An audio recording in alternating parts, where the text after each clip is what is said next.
All right, here with Team Punishment and Tito Ortiz. Tito, first things first, very emotional after that fight. What's going through your mind right now? Back on top of the world, baby. I did what Johnny Bones Jones couldn't do, and that's finish him under, what, 1:38.6 seconds. I'm injury-free. Light heavyweights, you better watch out. I'm back. A long conversation with Joe Silva after the fight, which we don't usually see that. It's usually a handshake. How did that conversation go? I just told him, I thank you for the opportunity of giving me, a top contender guy fighting and showing the real champion that I surely am. And I just couldn't say thank you. Before the fight, we had a conversation, and I go, why am I fighting Ryan Bader? He's a wrestler. I'm a wrestler. It's going to be a boring fight. And I proved him wrong, I guess. I proved myself wrong, actually. Jason Perillo, my boxing trainer, Mike Giovanni, and it's funny because the people right here are the ones who made that fight happen the way it was, just having the mental focus of having my cardio great, my hands great with Jason Perillo, my jiu-jitsu great with Ricardo Abreu. Ricardo's one of my sparring partners who sparred with me every single day that we sparred, and they prepared me, man. I was ready to fight. And I hit him with the right hook, and I saw his knees buckle, and I was like, oh shit, and then he came at me, and I was like, all right, here comes the guillotine. And it was just one of those repetitions of doing it over and over again that your mind just reacts to it. I never thought about it, I reacted. Before I get to the gentlemen, because I spent some quality time with Michael and Jason over the past few days, there's a bunch of guys out there, and we talked about before script for numerous occasions. There's Shogun out there. There's a bunch of guys out there. Is there anyone that you want to, because you're up there now, you beat a top 10 guy. So surely now that you're there's guys that I could consider you in the top 10 right now. Anyone specific that you want? I'd love to have Forrest again, of course. Maybe one between Shogun and Forrest would be awesome. Rashad Evans. I want to fight guys with the big names, man. I want to give these fans the best fights possible. Tonight was against Ryan Bader. Not many people knew him, maybe just from The Ultimate Fighter, from his last loss against Johnny Bones Jones, who's a world champ now, and I'm competing against the best guys. So let's raise the bar. Let's get to the better guys. Jason, you and I had in-depth conversations over the past 2 nights about Tito and his striking and what was involved in the camp. How proud are you of Tito right now? Oh, God, I can't even tell you. I mean, especially because every day we start off practice, I'd rush up on him, and he'd drop a little looping right hand right into my pocket of my mitt. It was automatic, like you said. I mean, the repetition obviously came into play, but I know people don't realize Tito hasn't done a lot of damage with his hands over the years, you know what I mean, because he's such a ground and pound guy, but he's a big, strong guy with big paws, He's got a nice little beard too, better than you think, you know what I mean, at the end of the day, but he put his hands on him, man. He dropped that kid, he showed that he had some leverage in his punching, and I believe it's going to get better too at the same time.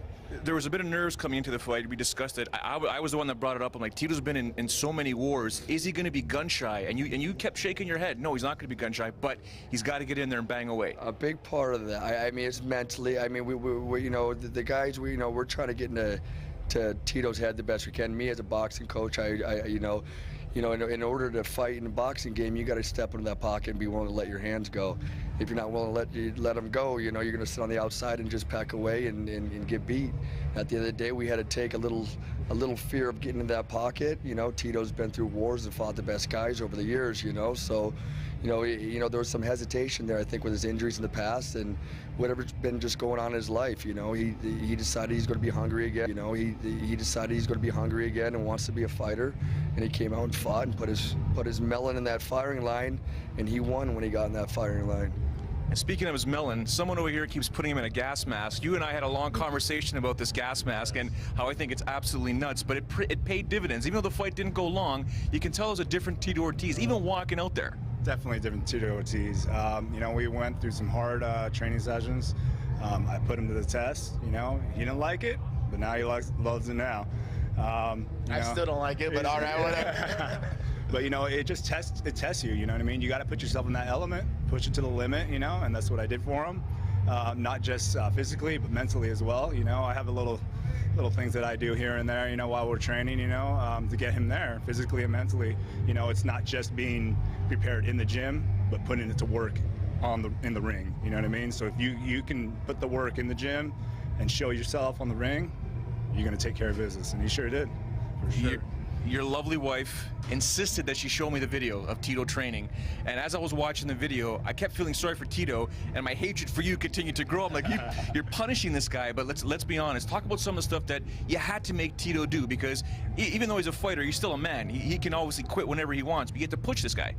Definitely had to push him.